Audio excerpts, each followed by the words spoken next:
Now, this used to be what we call shop houses. If you take a look, and especially on the, you notice above the roof, you notice that there are a lot of decorations. Especially at the case, these are actually made of tiles. If you look at some of this building, now the lower, this is commonly known as a shop house. Now these shop houses are very, very popular from mid-19th century to early 20th century. Yeah, in the future, no one will know about our history. Okay, so certain areas like Chinatown, Little India, if you go there, you notice that the buildings are very, very old. That's a reason, because we are trying to keep them. Okay, now the reason why we call them shop houses, very simple. First floor, second floor, that's where our family used to stay. Now, one thing you'll notice that it is very, very narrow in the width. That's the reason why, because this is to save tax. Tax in the past. Now, let me tell you a little bit story about the temple. Like I mentioned, this temple was very, very important during the early days. That is when the Chinese start arriving in Singapore. Now, in the early 1900, the reason why the Chinese came to Singapore is because of opportunity. Now, before I go on, maybe I'll tell you. 1819, like I mentioned, Singapore was just a fishing village. When the British came in 1819, things started to change. The British were very smart. They decided to make Singapore what we call a free port, an intro port, meaning no import-export taxes, no income tax. When you hear all these beautiful words, any businessman here? Businessman, doesn't that? Yeah, no tax. However, before Singapore was found, there were two major shipping cities, or trading cities, or trading ports. One is called Malacca and one is called Batavia. Batavia is today's modern Jakarta. So you have two major cities which were basically dealing in something which our European friends were crazy about. You know what that is? Spices, that's right. Now, so you came all the way here. The difference between how's the food okay, the reason why in India and Philippines and Singapore we have such flavorful food is because of the spices. If you go to Eastern Europe, especially Eastern Europe, where spices are not available, a little bit on the what we call natural side. A bit there. So the reason why our European friends were here is because spices. And these two major cities, Malacca and Batavia, belongs to the Dutch. Belongs to the Dutch. And guess what? The Dutch are famous for taxation.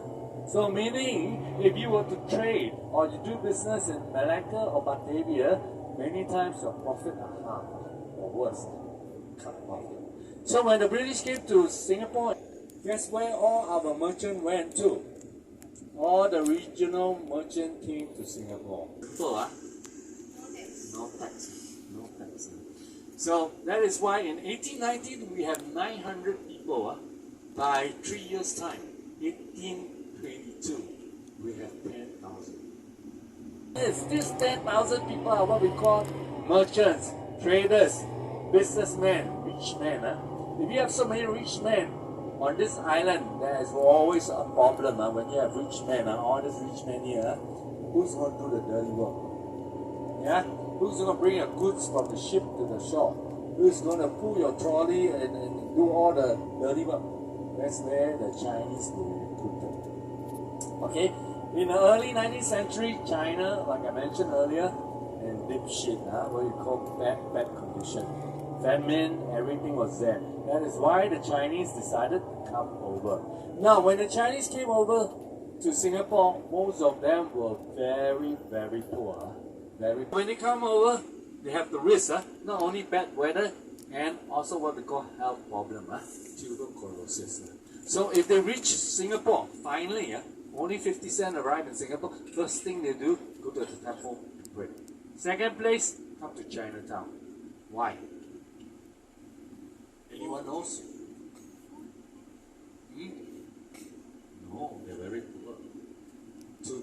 auctioned off as slaves. Remember, they don't have the money to pay for the seafare. Nothing is free. So someone has to pay.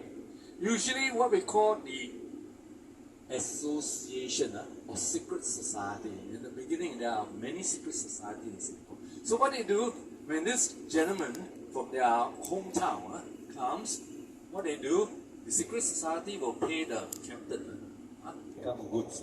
So once you pay the captain for the seafare, you belong to the association. And the association will bring you all here. First thing to do, they will auction you off. Auction the Chinese off to the highest bidder. Now, if you're big and strong like a young man here, you're worth a lot of money. Old man like me, forget it. Not much money. Okay, to continue the story, okay, take a look on your right hand side. You see a mosque. Now, this is the middle of Chinatown. You must come back here in the evening. It's going to be very, very festive in the next few days. You see an Indian temple here. Now, in the middle of Chinatown, we actually have a mosque, a temple, an Indian temple, not a Chinese temple, an Indian temple, and a Chinese temple right here. Now, if you look in front, okay, as we move on, you notice there's also a Christian church. Remember, this is the middle of Chinatown, where you have church. So in Singapore, we're very, very fortunate. Ever since the worship has always been there. So that is why we attract so many kinds of people all around the world, because of the freedom to worship. So the government from the very beginning do not impose or do not subject their authority over who you believe and who you worship. So in Singapore, we have what we call the freedom to worship. Until today, it's still the same. However, we know religious harmony is very, very fragile. Wars, many wars are fight over what we call religion. So, so in Singapore, the Singapore government is very, very what we call tight or strict on people who criticize other religion. Many people get into trouble is because they criticize other religion, not because they are worshipping a new religion. So that is how Singapore managed so-called our religious Now, coming back to the Chinese problem, so when you look at Chinatown, and when Singapore started booming, the Chinese were all what we call the coolies. They were here like laborers. They did the carrying of the goods from the ship onto shore. They were the trishaw pullers. They were what we call the people who is doing the dirty work. Most of them are very, very poor. Now, the Chinese, when they first came to Singapore, there's no intention to stay. All they wanted to do is make money, right? Make a bit of money, and eventually return back to China. Now, the reason why there are still so many Chinese here is because after the Second World War, what happened was that China became great or communist, and immigration policies changed.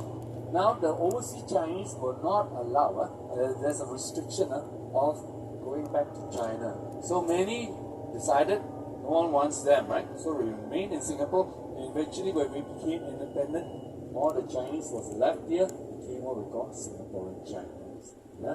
Okay, many were saying that, in that case, since there's so many Chinese here, perhaps we belong to China.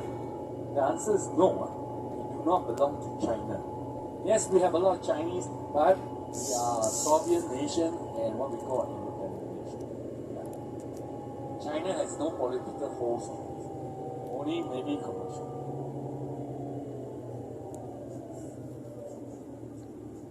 That's right, this is what we call the financial area of Singapore.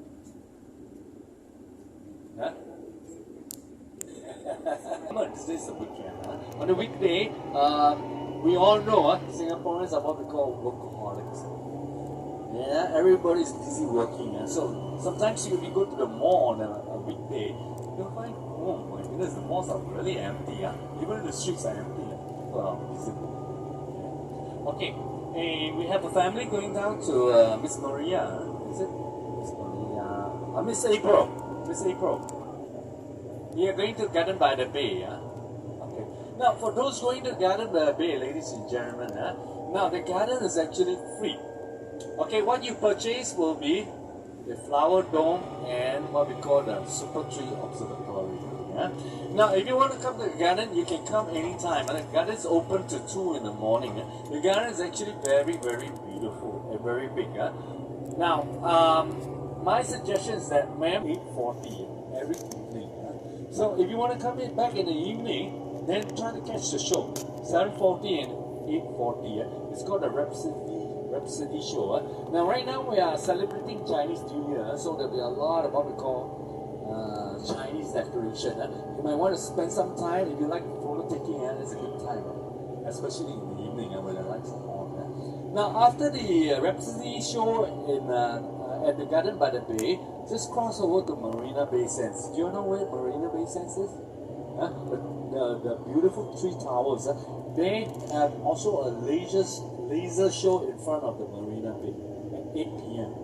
So one after another. Okay, all you do is just go across.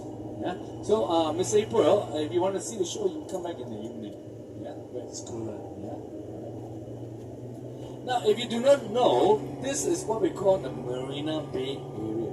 Now, if you look at this area, you're thinking, oh, Chris, there's so much land in Singapore, so unused. Okay, this is just to tell you, this is what we call reclaimed land. When you look at the Marina Bay Sands, the Suntec City, and the beautiful offices that you are looking at Marina Bay, for your information, 50 years ago, they don't exist. It's actually the open sea. Open sea, meaning, you see the bay today, about 50 years ago, big ocean going vessels will be parked right in front of you. That bay was created only about 30 to 40 years ago. Now, this bay, you're wondering, what is the purpose of the bay? Yes, it looks beautiful, but there's another secondary purpose for the bay. If you look at the water carefully, I don't know whether anyone noticed, is the water very clean or very dirty? Clean, It's actually not seawater, it's now all rainwater. That is a city reservoir. So in Singapore, we have this problem. We rain heavily, but we don't have enough land to keep the water. Okay. So all the water eventually will be processed, filtered, and eventually go to Singaporeans' stomach. So if you come back 2 years ago, you might be drinking the water.